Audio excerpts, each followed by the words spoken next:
Há 2 semanas, eu estava fazendo uma exibição dos meus chutes de Muay Thai na cozinha de casa, de vestido longo. Tudo bem, tudo errado. E aí, me vi no chão e quase precisei operar o pé, colocar uns pinos aqui de platina. Mas, graças a Deus, não precisei, não. Estou só com essa botinha fashion. E cá estou, de pé direito, nesse palco de honra. Mas, para cada ação, existe uma reação, não é? E, para cada reação, também uma reflexão. E esse incidente me levou a refletir. E eis que, conforme conteúdo, eu me vi aqui e refleti sobre isso. Conforme conteúdo, sempre terá uma relação de interdependência, de interpenetração. Para cada forma, haverá sempre muitos conteúdos, tantos quantos forem os intérpretes, tantos quantos forem as capacidades de interpretar ou seus repertórios. E esse é o grande barato de comunicar às crianças. No processo de comunicar a elas, não faria sentido nenhuma teoria, nenhuma reflexão, se eu não as inserisse no processo. Por isso, no Recontando, existe o Conselho Editorial Mirim. As crianças participam da validação do conteúdo.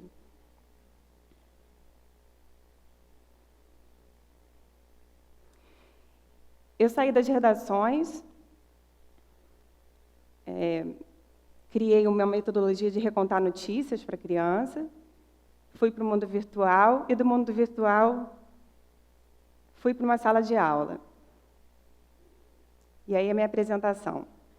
Hoje vamos receber a jornalista Simone Ronzani, que dará início às oficinas de conteúdo transmídia do Recontando. Imaginem. Diante daquele silêncio, continuei. Lancei a minha pergunta. Quem aqui gosta de notícia? Depois do grilo da professora, da pergunta da professora, foi possível ouvir o som da mosca, né? Tamanho silêncio daquelas crianças.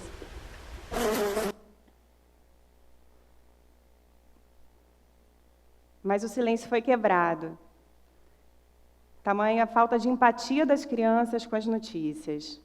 É muito difícil de entender. Eu só gosto de esporte. Na hora do jornal, eu saio da sala. Não dá para entender as coisas direito. Notícia é muito chato de ver. Convicta de que eu estava diante de legítimos nativos digitais, prossegui.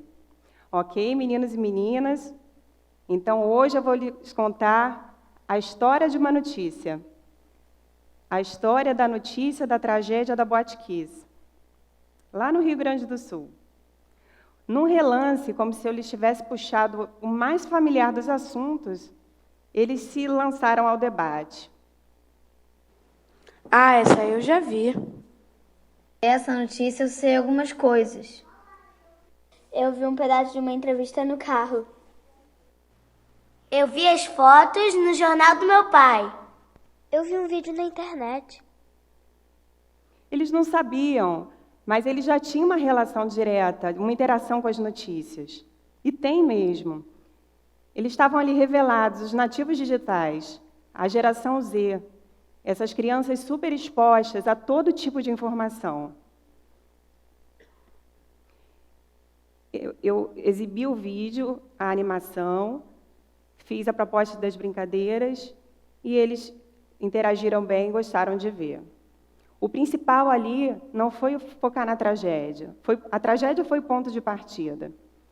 Mas o principal foi recontar como tudo aconteceu, toda a dinâmica do incidente, mostrar a importância da observação das normas de segurança em qualquer lugar público, né, que as crianças possam estar visitando com seus pais no dia a dia,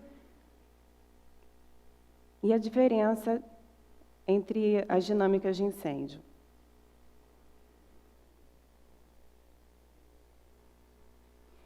Certa vez, participante de uma mesa redonda sobre mídia e educação, eu fui questionada se eu não achava over mostrar o erário público entrando em bolsas e cuecas dos políticos, como no episódio das manifestações de junho de 2013.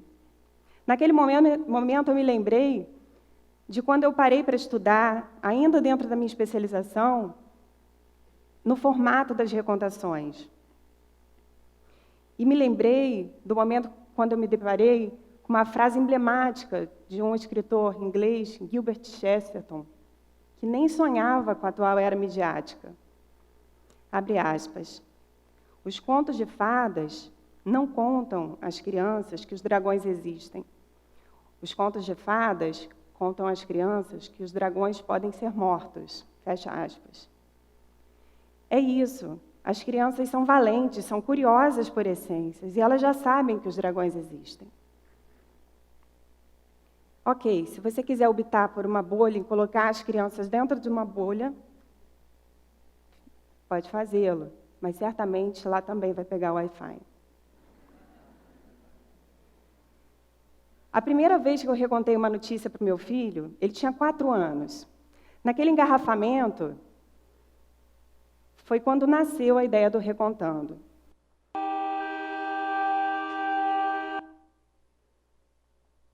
O Plaza Shopping foi interditado há poucos minutos por conta de um incêndio em um dos 6 andares de estacionamento. Segundo o Corpo de Bombeiros de Niterói, ainda não há vítimas confirmadas. O estabelecimento comercial ficará fechado até que a equipe dos bombeiros e da perícia finalize seus trabalhos.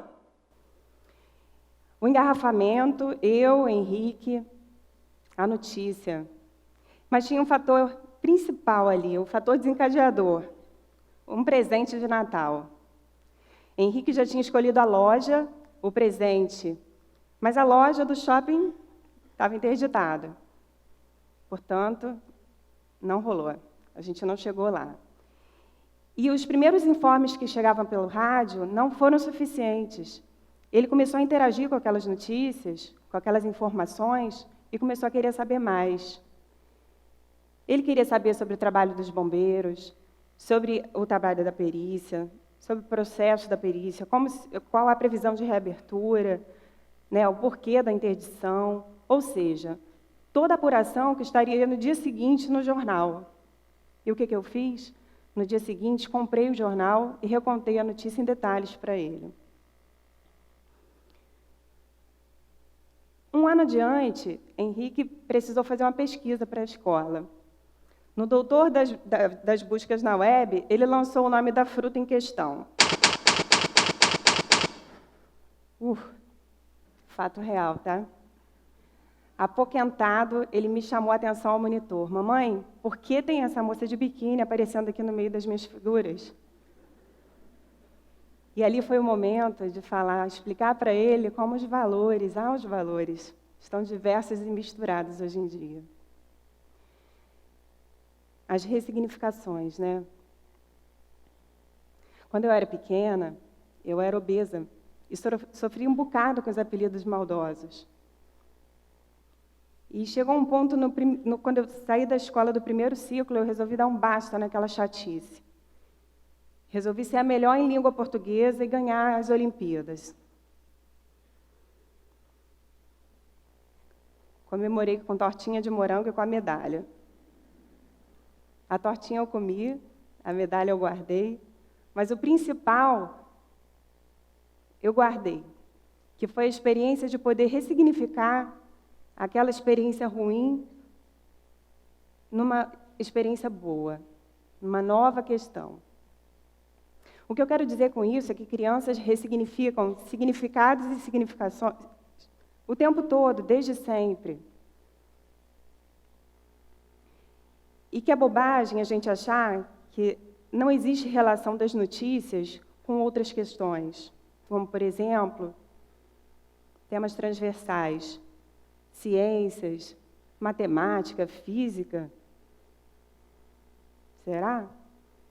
Nesse sentido, no episódio da recontação da enchente de Xerém, que fica lá na Baixada Fluminense, no Rio de Janeiro, as crianças lá do Rio de Janeiro e de todos os outros lugares puderam entender a importância das matas ciliares, o processo de formação da chuva,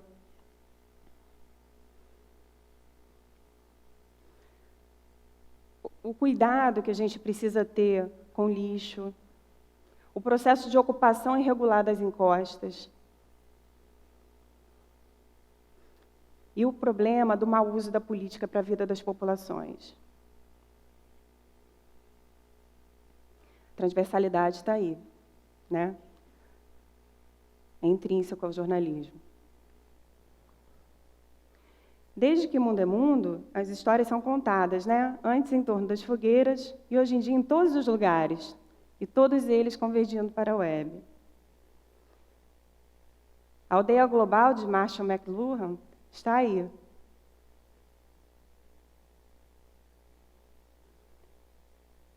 Senhoras e senhores, a necessidade do diálogo é autêntica. Queridas crianças, perguntem.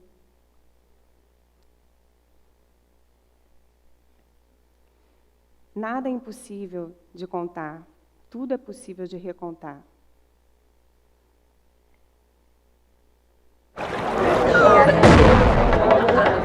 Não entendi, não. Pode falar tudo diferente? Muito obrigada.